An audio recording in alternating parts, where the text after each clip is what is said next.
So if we look at the first slide here, this is a brief overview of what the crisis monitor looks like. You can see that it's an interactable map, which demonstrates both demonstration activity as well as the activity of these extremist groups that I highlighted earlier on both this map form as well as the timeline above. On the next slide, you can see that this is broken down not only into the state, but also the county level. And indeed, our data are coded to cities and in some instances, subsections of cities. You can get quite specific with the geographic level of analysis there. On the next slide, you can talk about the fact that you can filter this map to specific demonstration drivers.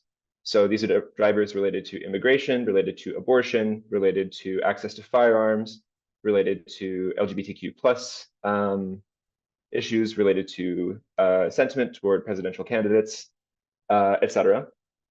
And you can see these both, again, geographically and in the timeline.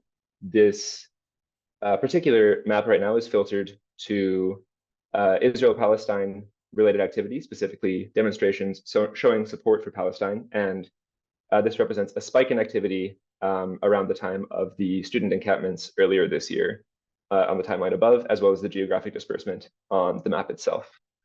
You can see that, of course, we've also provided some additional information in terms of the way that these states voted in the 2020 elections. And of course, this also filters to the county level view, which can help to provide some additional insights in terms of where are these demonstrations and where this activity is occurring.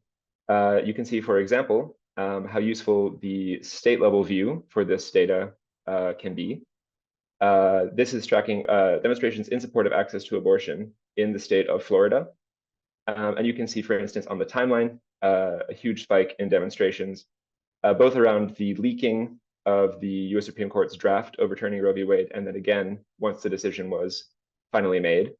And you can get a sense for both when and where these demonstrations happened here.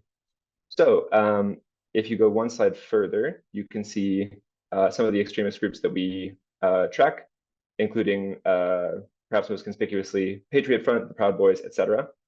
Their geographic dispersal, and again, a timeline of their activity.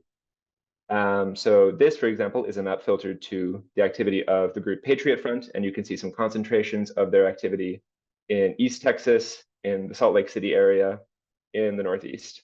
So you can get to know these groups if you're somewhat familiar with them or unfamiliar with them just by playing around with the map. You also have a timeline, which can help to show how groups have evolved over time.